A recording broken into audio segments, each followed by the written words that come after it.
अपने पसंदीदा शो के फुल एपिसोड देखने के लिए अभी डाउनलोड करें दंगल प्ले ऐप।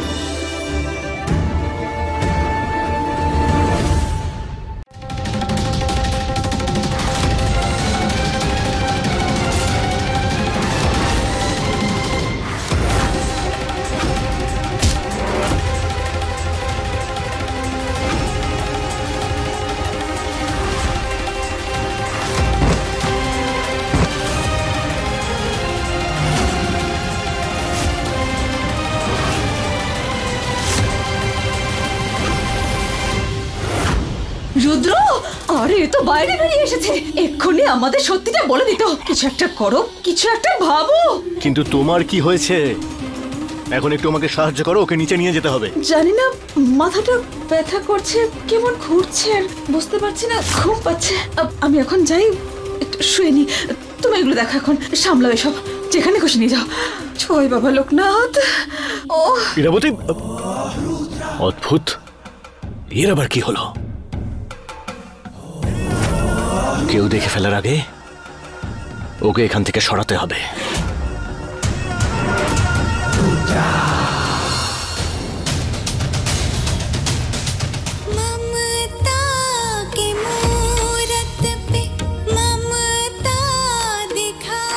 মায়েরই তো গলা ছিল ওটা, আমি ঠিকই শুনেছি।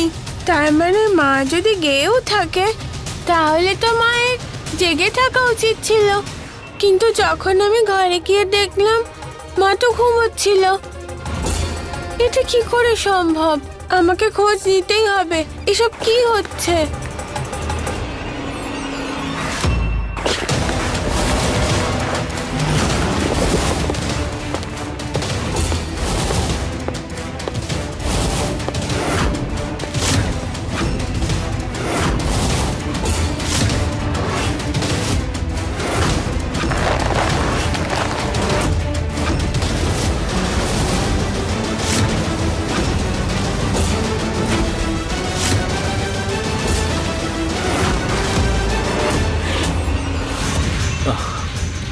কৃষ্ণা মা, আরে এত রাতে তুমি এখানে ঘুমোওনি? কি করছো? আসলে আমার ঘুম পাচ্ছে না তো, আর আমার খিদেও পেয়েছে।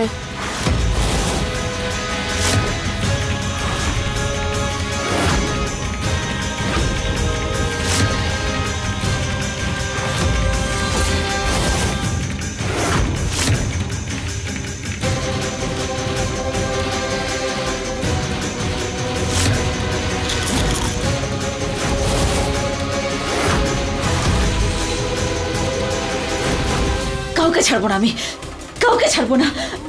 মা, কি হয়েছে তোমার? সর এখান থেকে। ফালতু মেয়ে, সারাক্ষণ দিন রাত শুধু মা মা মা মা মা। নয় আমি তোর মা।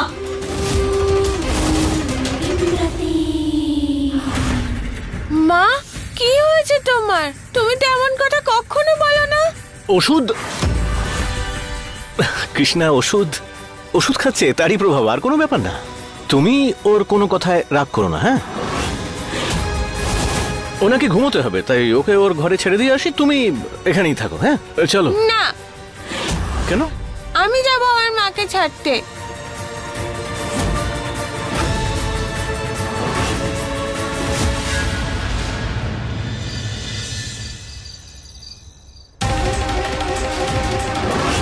কৃষ্ণা, বাবা সকলের মধ্যে ওর জ্ঞান ফিরে আসবে। হ্যাঁ, তুমি নিজের ঘরে যাও। কাউকে ছাড়বো না আমি, কাউকে ছাড়বো না আমি। কৃষ্ণা, চিন্তা করো না, ও ঠিক হয়ে যাবে। হ্যাঁ, তুমি যাও।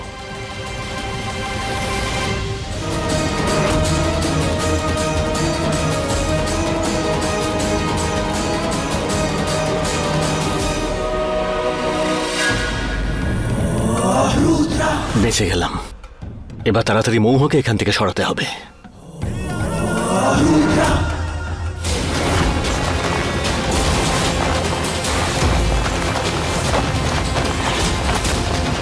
কে ওখানে? কে? আরে কে যে মাঝরাতে এইভাবে ঘুরে বেড়াচ্ছে?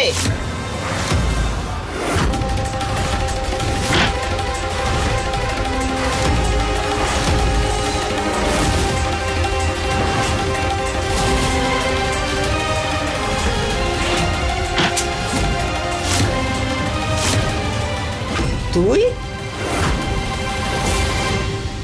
তুই এত রাতে ভূতের মতো ঘুরে বেড়াচ্ছিস কেন? আসলে ঠাকুমা, এই প্রশ্নটা তো আমিও আপনাকে করতে পারি যে এত রাতে আপনি এখানে কি করছেন, নিজের ঘরে কেন নেই? আরে খেয়ে দিয়ে ওঠার পর গ্যাস হয়ে গেল পেটে, তাই ভাবছিলাম একটু ওষুধ নিয়ে আসি। এই আলমারিতেই রাখা আছে, সর।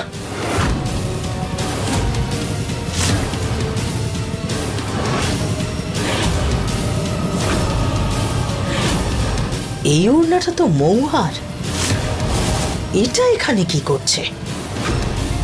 এক্ষুনি কিছু করতে হবে রুদ্র, নয়তো এই বুড়িটা মৌহকে ওখানে দেখে ফেলবে। কি করব, কি করা যায়?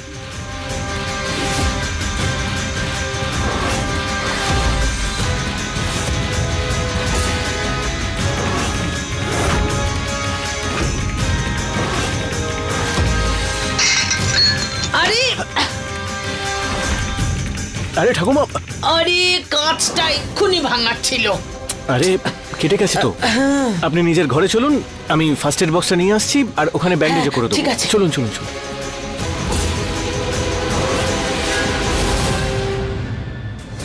মনে হচ্ছে আজকে পুরো রাত জাগতে হবে, ঘুমই তো পাচ্ছে না।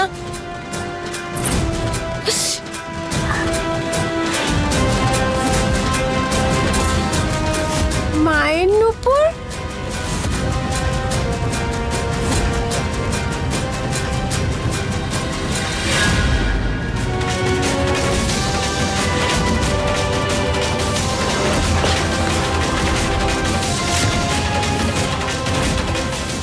মায়ের পায়ে যখন নুপুর আছে তাহলে এটা কোত্থেকে এলো?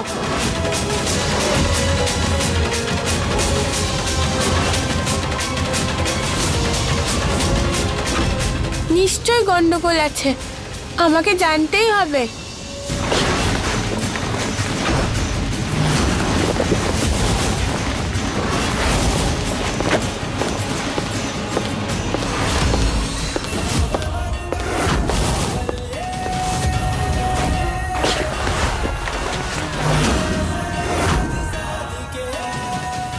এই কৃষ্ণ বলে মেয়েটা তো শান্তি দেয় না একদম, আমার একটা কাজও ঠিক করে হতে দিচ্ছে না। কে ওখানে? যদি আজ কোনো গন্ডগোল করে না, ছাড়বো না আমি ওকে।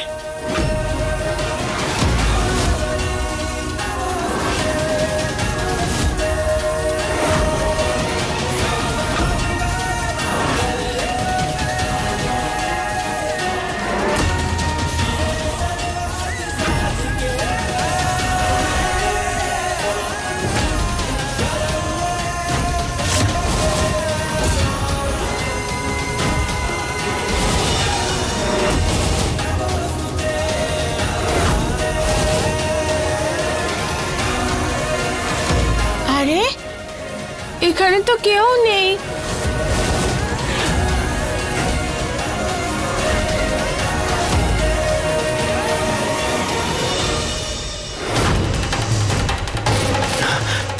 আরে এই মৌহ আবার কোথায় গেল?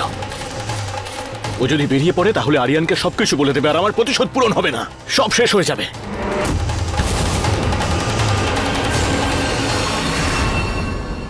তুমি কি করতে যাচ্ছিলে কি এক্ষুনি? যে তোমার প্রাণ বাঁচালো তাকেই মারতে চাইছিলে?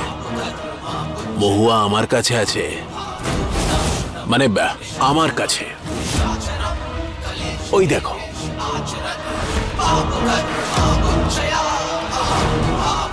আসলে কি জানো তো, প্রথমবার আমি যখন তোমাকে দেখেছিলাম তখনই বুঝে গেছিলাম তুমিও আমার মতোই এক নম্বরের পাপী লোক। কি চাল চেলেছ গুরু, দুটো মহুয়া। কি চাই? হ্যাঁ সেটাও বলবো, তবে একবার ভাবো যদি ওই কৃষ্ণা তোমার সত্যিটা জেনে ফেলতো আর গিয়ে আরিয়ানকে সব বলে দিত, তাহলে তোমার কি হাল হতো?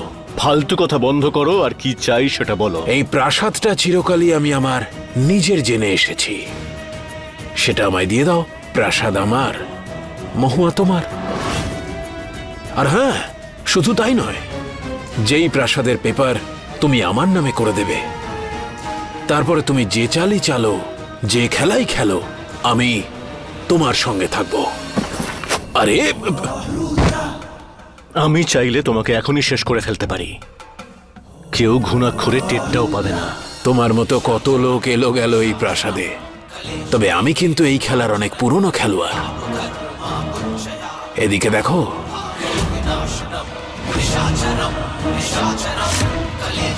এক সেকেন্ডও লাগবে না এই মেসেজটা আরিয়ানের কাছে পৌঁছতে। প্রাসাদটা আমার নামে লিখে দাও। তুমি যেটা চাও সেটা পেয়ে যাবে, কিন্তু আমার প্রতিশোধ পূরণের পরে। তো সেটা হতে তোমার কতদিন লাগবে? 2 দিন। বেশ, দিলাম তোমায় 2 দিন।